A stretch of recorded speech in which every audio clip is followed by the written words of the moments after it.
అందరు చాలా వరకు గాడ్ గిఫ్ట్ చైల్డ్ అంటారు. మీరు తన కడుపులో ఉన్నప్పటి నుంచి మీరు పాటలు వింటుంటే అసలు ఈ లోపల ఏంటి వింటే సరిగా సౌండ్ వినిపించట్లేదు అని చెప్పి ఒక నెల ముందే బయటకు వచ్చేసింది అనమాట. అవును, ఒక కోటిసారి కూడా అన్నారు ఒకసారి, ఏదైనా కీబోర్డ్ ఏమైనా మింగేసావని నాకు డౌట్ వస్తుంది, ఇళయరాజా గారిని మిస్ అయింది, నీ దగ్గర ఉందేమో చూస్తా అన్నారు.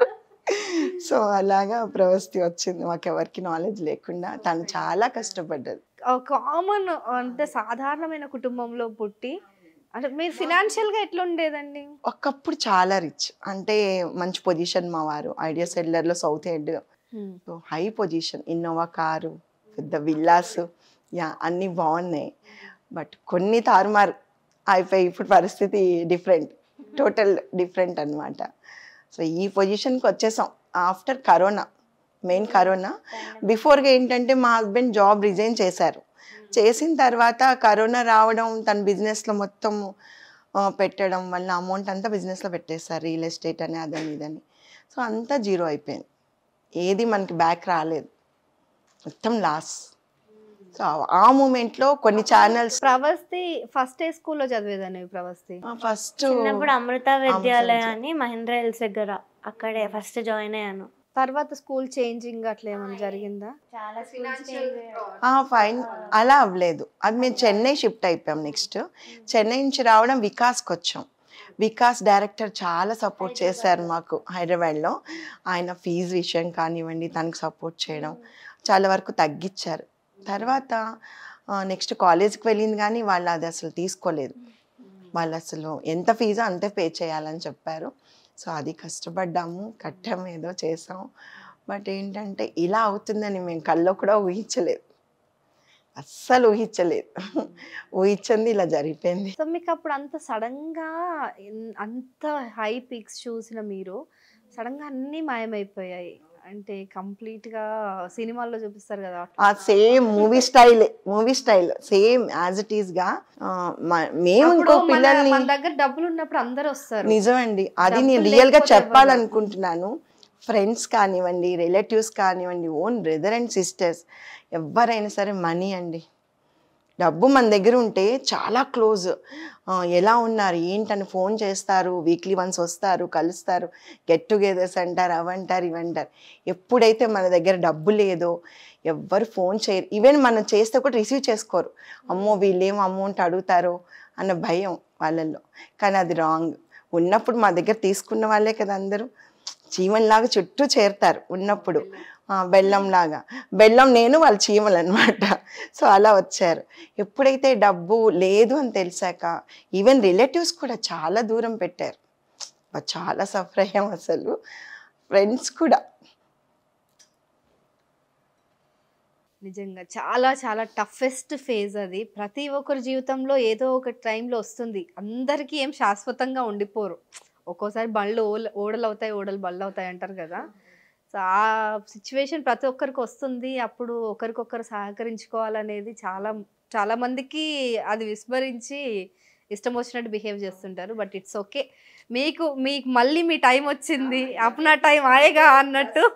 యాక్చువల్లీ మా బ్రదర్ మాత్రం చాలా సపోర్ట్ చేశారు. మా ఫాదర్ కానివ్వండి, మా బ్రదర్ కానీ, వీళ్ళిద్దరు చాలా సపోర్ట్ చేశారు. వాళ్ళు లేకపోతే మేము ఈరోజు ఇక్కడ ఉండేవాళ్ళం కాదు. ఇంకా అంత సీరియస్ దీనికి మేము వచ్చేసాం అనమాట. కంప్లీట్ ఫైనాన్షియల్గా చాలా డల్ అయిపోయాం. ఇంకా మేము వేరే పిల్లల్ని చదివించినవి కూడా ఉన్నాయి అప్పట్లో. వాళ్ళు చక్కగా జాబ్ చేసుకుని వాళ్ళు కూడా సపోర్ట్ చేశారు. ఇప్పుడు నా పిల్లలకి నేను వేరే వాళ్ళని రిక్వెస్ట్ చేసుకోవాల్సి వచ్చింది. ఒక చూపించాలడానికి అనమాట, ఎవరు మన చుట్టూ ఎవరు మంచోళ్ళు ఎవరు చెడ్డోళ్ళు అని తెలియజేయడానికి. సారి మనం డౌన్ అయితే అప్పుడు ఎవరేంటని తెలుసుకోవడం.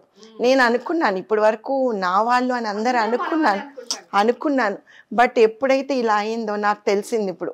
అంటే భగవంతుడు కూడా నాకు అందుకే ఇలా చేసాడేమో, వీళ్ళందరూ నీ వాళ్ళు కాదు, ఇప్పుడు నువ్వు ప్రాబ్లమ్స్లో ఉన్నప్పుడు ముందుకు వచ్చిన వాళ్ళు మాత్రమే నీ వాళ్ళు అని తెలియడానికి నాకు ఇది జరిగిందేమో అనిపిస్తుంది. అసలు ప్రవస్తి, నువ్వు నీ ఎడ్యుకేషన్, నీ సంగీతం, నీ వరల్డ్ వేరే కదా. సో అలాంటప్పుడు నీకు ఈ విషయాలన్నీ తెలిసేవా మరి నువ్వు ఇంట్లో? బికాస్ ఇప్పటికీ కూడా ఇంట్లో అంతా ఫైనాన్షియల్ చూసుకుంటా అంటే నేనే. ఈ ఏజ్లో అంతా నేను అప్పుడు తను 7th క్లాస్లో ఉన్నప్పుడు ఇలా జరిగిందమ్మా మాకు. సో అప్పుడు కొన్ని ఛానల్స్ ఇంకా చిన్నపిల్ల అయినా సరే యూట్యూబ్ ఛానల్స్ సపోర్ట్ చేశారు. అంటే చిన్నదైనా పర్వాలేదు, ఏదైనా ఒక నువ్వు సాంగ్స్ పాడు ప్రవస్తి డివోషనల్, అలా 100 సాంగ్స్ అబోవ్ పాడింది. మంత్లీ ఇంత ఇన్కమ్ మీకు వచ్చేలా మేము చూస్తామని కొందరు సపోర్ట్ చేశారు. ఆ కరోనా టైంలో కూడా అలాగే కొన్ని యూట్యూబ్ ఛానల్స్ ప్రవస్తికి ముందుకొచ్చి సపోర్ట్ చేయడం జరిగింది. అలా కొంచెం అలా మెయింటైన్ చేస్తూ వచ్చాం. రీసెంట్గా జరిగింది ఏంటంటే తను రంజితమే సాంగ్ పాడే ముందు రోజు మా ఇంట్లో చాలా డిస్కషన్ అనమాట. వాళ్ళ ఫాదర్ కొంచెం డౌన్ అవ్వడము, అసలు రేపు అనేది రోజు ఎలా ఉంటుందో తెలియదు ఆ పరిస్థితి మాకు. ఎందుకు? అసలు తనకి హెల్త్ ప్రాబ్లం రావడం, వాళ్ళ డాడీకి తను కొంచెం అప్సెట్ అయిపోవడము, డిప్రెషన్లోకి వెళ్ళిపోవడం అదే రోజు జరిగింది. రేపు రంజితమే సాంగ్ ఉంది తనకి. సో ఎట్లా పాడుతుంది ఆ సాంగ్ చూస్తే చాలా టఫ్ ఉంది. ఆ రిహార్సల్లో అది కొంచెం మమ్మీ ఎలాగొచ్చిందో నాకు తెలియట్లేదు, రేపు నేను డేంజరస్ జోన్కి వస్తానేమో ఎలాగాని ఇంట్లో టెన్షన్ ఒకవైపు. వాళ్ళ డాడీ ఏమో నైట్ ఎక్కడికో వెళ్ళారు, రాలేదు ఇంటికి. ఇవన్నీ చూసి నెక్స్ట్ డే ఇది పాడదు, ఏదో సంథింగ్ అయిపోతుంది ఈరోజు అని మేము డెసిషన్కి వచ్చేసాం. తర్వాత నేనేం చెప్పానంటే వెళ్ళేటప్పుడు ద బెస్ట్, నీకు ఏది అనిపిస్తే అది చెయ్యు అంతే, నువ్వు ఏది మైండ్లో పెట్టుకోవద్దు, నీకు ఏది అనిపిస్తుంది అది ఫోకస్ చేసేసేయి, నువ్వు సక్సెస్ఫుల్గా బయటకు వస్తావు 100% అని చెప్పి నేను పంపించాను ఆ రోజు. నువ్వు ఎలా అయినా పాడుతావు, నువ్వు ఎలా అయినా పాడుతావు. నేను చిన్నప్పటి నుంచి ప్రవస్తికి అది నేర్పించానమ్మా. ఏదైనా బయటికి వెళ్ళేటప్పుడు తను ఈ పాట పాడాలి అంటే నువ్వు పాడుతావు అని రిపీటెడ్గా నేను ఒక 10 times అంటే కానీ దానికి ధైర్యం వస్తుంది. కరెక్ట్ నేను పాడతాను. ఏంటి సూపర్ సింగర్ 9లో అమ్మ చూడాలి అనే పాట పాడింది తను. సో ఆ టైంలో తనకి 103 ఫీవర్. అలా కార్లోనే కూర్చొని ఉంది, వెళ్ళలేదు స్టేజ్ మీదకి. గోపిక పూర్ణిమ గారి టీంలో ఉంది ఇది. సో వీళ్ళు ఫైనల్కి వెళ్ళాలంటే లాస్ట్ సాంగ్ ప్రవస్తిది. దీనికి మార్క్స్ వస్తే కానీ వాళ్ళు ఫైనల్కి వెళ్ళలేరు. సో ఇది ఏడుస్తుంది, మమ్మీ నేను పాడలేను, నాకు షివరింగ్ వస్తున్నాయి కాళ్ళు చేతులు అని. అసలు నించోవడం కష్టం అనమాట. ఆ మూమెంట్లో నేను చాలా చెప్పాను, నువ్వు పాడుతావు నాన్న, నువ్వు పాడుతావు, నువ్వు ఇలా పెట్టుకోకు, పూర్ణిమ అక్క వెయిట్ చేస్తున్నారు కదా. ఇలా ఫోర్స్ అంటే ఎలా అంటే బుజ్జగించినట్టు, దాన్ని ఓదార్చినట్టు ఉండాలి, ఎంకరేజ్ చేస్తున్నట్టు ఉండాలి. సో అలా చేశాను. వెళ్ళి పాడింది, 100/100 మార్క్స్. వాళ్ళు ఫైనల్కి వెళ్ళిపోవడం అసలు రియల్లీ ఇది చాలా వండర్ అనిపించింది నాకు. అలా తనకి ఎనీ సాంగ్ నేను ఇలా చెప్తాను, బూబు భుజంగం కూడా పాడినప్పుడు కూడా నీకు 100 మార్క్స్, ఈరోజు ఖచ్చితంగా 30/30 వస్తాయి. ఇలా కొన్ని సాంగ్స్ అది పాడలేను అన్నప్పుడు నేను ఫుల్ సపోర్ట్ చేస్తాను. ప్రవస్తి నిజంగా స్టేజ్ పైకి వచ్చేసి ఒక ప్లెజెంట్ ఫేస్ పెట్టేసి అసలు నాకు ప్రపంచంలో ఏ కష్టాలు లేవు అన్నంత బాగుంటుంది. బ్యాక్ ఎండ్లో ఇంత జరుగుతున్నా కూడా ఆన్ కెమెరా ఆన్ స్టేజ్ వచ్చేసరికి ఎలా అంత కంట్రోల్ చేసుకుంటావు ఎమోషన్స్ని?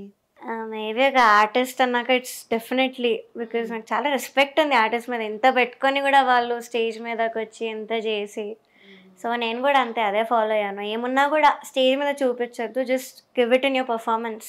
అదంతా తీసుకొచ్చి కన్వర్ట్ చేసి పర్ఫార్మెన్స్లో పెట్టు అని ఐ టెల్ మై సెల్ఫ్. ఏదైనా పర్లేదు. రంజితమే సాంగ్ మా అమ్మ చెప్పినట్టు ఒక డే ముందు ఫాదర్ని నువ్వు అలా చూసావు. సో అంత డిప్రెస్డ్ పర్సన్, ఆ అట్మాస్ఫియర్ అసలు కానీ కొన్ని రోజుల వరకు కూడా మనం తేరుకోలేం దాని నుంచి. అలాంటిది ఆ స్టేజ్ పైన నువ్వు ఆ పాట ఆ రోజు పాడకపోయింటే సరిగ్గా మేబీ ఇవాళ నువ్వు విన్నర్ అయి ఉండదానివి కాదు. సో ఆ సాంగ్ నీకు ఎలా అనిపించింది? అంటే స్టేజ్ పైన ఎక్కే ముందు ఏమన్నా ఫాదర్ ఇట్లా మైండ్లోకి రావడం? డెఫినెట్లీ సౌండ్ చెక్లో కూడా నాకు అదే తిరుగుతుండే మైండ్లో. అవునా? కరెక్ట్ కౌంట్ డౌన్ ఇస్తారు మదా స్టార్ట్ అయ్యే ముందు 3, 2, 1 అన్ని పక్కన పెట్టేయాలి అని అనుకున్నావు? ఆ కరెక్ట్ ఆ కౌంట్ డౌన్లో ఐ టోల్డ్ మై సెల్ఫ్ వదిలే, గివ్ యువర్ బెస్ట్, ఏదైతే అదైంది. ఇంకా మీ మోటివేషన్ అండి అదంతా. అసలు మీరు ఇప్పుడు మీరు లేకపోతే ఇప్పుడు మీరు కూడా డిప్రెస్ అయిపోయి మీరు కూడా సాడ్గా పంపించుంటే తనకు ఆ రోజు అంత బెస్ట్ ఇవ్వక. అలా చేయను నేను కదా, ఎంత ఉన్నా సరే తన్ని చేస్తున్నా సరే దట్ ఈస్ మదర్ కదా. అసలు అమ్మ అంటే అమ్మ తరానికి నిలువెత్తు నిదర్శనం మీరు. నేను అస్సలు దాన్ని డౌన్ చేయనివ్వను, అవ్వనివ్వను, పక్కనే ఉంటాను. నువ్వు అవ్వద్దు, నేనున్నాను కదా, నువ్వు అవ్వద్దు, నువ్వు డౌన్ అవ్వకూడదు అలా. కానీ మీరు చిన్నప్పటి నుంచి తనని ఆ షోస్ అని ఈ షోస్ అని తిరుగుతూనే ఉన్నారు. అవునమ్మా. మీ రిలేటివ్స్ లో కానివ్వండి, ఇప్పుడు ఉంటుంది కదా బ్యాక్ ఎండ్ లో, ఎందుకు ట్రై చేస్తున్నావు, వదిలేసే వాళ్ళు చదువుకొని జాబ్ చేసుకుంటారు. అలా చెయ్యి అని చెప్పిన వాళ్ళు చాలా మంది ఉన్నారు. ఎక్కువ చదువులో పెట్టాలి, ఏంటి సింగింగ్ ఒక రోజు ఉంటుంది ఒక రోజు పోతుంది, ఇవన్నీ ఎందుకు నీకు అని చెప్పిన వాళ్ళు చాలా మంది ఉన్నారు. బట్ నేను అది సీరియస్గా తీసుకోలేదు. అది ఎలా అయినా దాన్ని సింగర్ చెయ్యాలి అని ఒక పట్టుదల.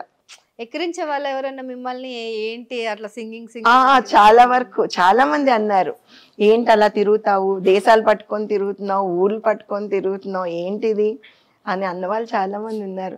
అంటే అదర్ కంట్రీస్ కూడా నేను అదే వెళ్ళాము, దాని ఏజ్ అప్పుడు 6 years, US ఇవన్నీ తిరగడం కూడా అలాగే వెళ్ళాము.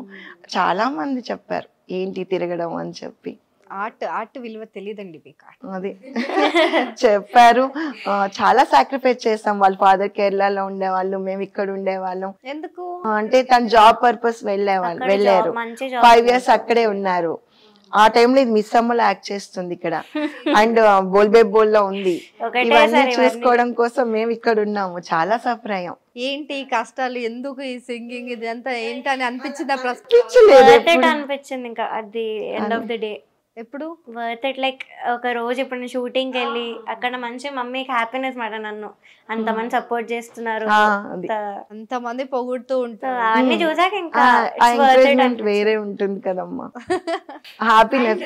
అండ్ నేను విన్నాను, అండ్ తను ఏ పర్ఫార్మెన్స్ చేసినా కూడా ఆ క్యారెక్టర్ లోకి, ఇప్పుడు మొన్న జయజమ్మ సాంగ్ ఏదో పాడింది అరుంధతి సినిమాలో, సో ఆ సాంగ్ కి కూడా తన అట్టైర్ మొత్తం యాజ్ ఇట్ ఈస్ అనుష్క, చిన్న అనుష్క అని అనుకున్నాము.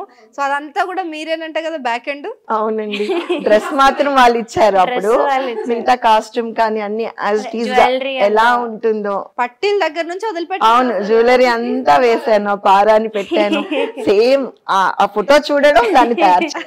ఇప్పుడే కాదు సరిగమపాలో కూడా అంతే, ఏ డ్రెస్ ఏ సాంగ్, నా పెళ్లి అంట పాట, సావిత్రి గారిలా రెడీ అయింది. ఆ రోజు కూర్చోడంలో కూడా సోఫాలో ఇలా కూర్చుంది అనమాట. అంటే యాక్చువల్లీ లేట్ నైట్ అయితే అది పడుకుని పోయేది సోఫాలో. మను గారు అనేవాళ్ళు దాన్ని డిస్టర్బ్ చేయకుండా, చిన్నది కదా టైం కి తీసుకొచ్చి పెట్టండి పాడుతుంది చాలా అని చెప్పి తీసుకెళ్లేవాళ్ళు. అవునా? సో సావిత్రి ఇలా ఉంది చూడండి అని అందరు నవ్వుకున్నారు. కూర్చోడం కూడా ఇలా కూర్చుంది అనమాట సావిత్రి. అలాగా ఒక్కొక్కసారి అయితే డైరెక్టర్ గారు ఎత్తుకొని వెళ్ళి నించోబెట్టేవాళ్ళు సాంగ్ కోసం నైట్. అప్పుడు ఏమనేదంటే మమ్మీ అనేది ఎత్తుకుని వెళ్ళి మళ్ళీ తీసుకొచ్చేవాళ్ళు. చాలా చిన్నది ఇంతే అనమాట. 5 years, actually 5 years 1 month 2 months ఆ టైం ఏజ్. సో 6 years ఇంకా తప్పదు అని చెప్పి అయిపోయింది ప్రవస్తి. ఇంతటితో నీ పరువు ప్రతిష్టలు అన్నిటికీ భంగం. అసలు ఏమి తెలియదు, ఇంకేం తెలియదు, ఇంకా చిన్నది కదా, మాటలు కూడా ఆ ఏజ్ లో సరిగా క్లారిటీగా రాని పిల్లలు కూడా చాలా మంది ఉన్నారు. ఒక్కటే థ్యాంక్ యూ. వర్ధిని మ్యామ్ అనేవాళ్ళు, ఇంకా నేను చెప్తున్నారు థ్యాంక్స్ ఇప్పుడే చెప్పకనే వాళ్ళు మధ్యలోనే థ్యాంక్స్ చెప్పేది, వాళ్ళు చెప్పక ముందే. నా పెళ్ళంట సాంగ్ కూడా అట్టారు ఇప్పటికీ అట్లా గుర్తుండిపోయింది మాకు. సో ఆ సాంగ్ ఒకసారి మనం ప్రవస్తితో పాడు, మమ్మీతో పాడిద్దామా? డిఫరెంట్. అమ్మ వద్దు, నేను పాడితే ఇంకేం లేదు. ఓకే ప్రవస్తి ఆ సాంగ్. వీరాది వీరులంట ధరణి కుబేరులంట, బోరు బోరుమంటూ మా పెళ్లి వారు వచ్చారంట. వీరాది వీరులంట ధరణి కుబేరులంట, బోరు బోరుమంటూ మా పెళ్లి వాళ్ళు వచ్చారంట. అబ్బబ్బబ్బబ్బబ్బబ్బో అహనా పెళ్ళి అంట, ఓహనా పెళ్ళి అంట, ఆహనా పెళ్ళంట, ఓహనా పెళ్ళంట, నీకు నాకు చెల్లంట, లోకమెల్ల గోలంట, టామ్ టామ్ టామ్.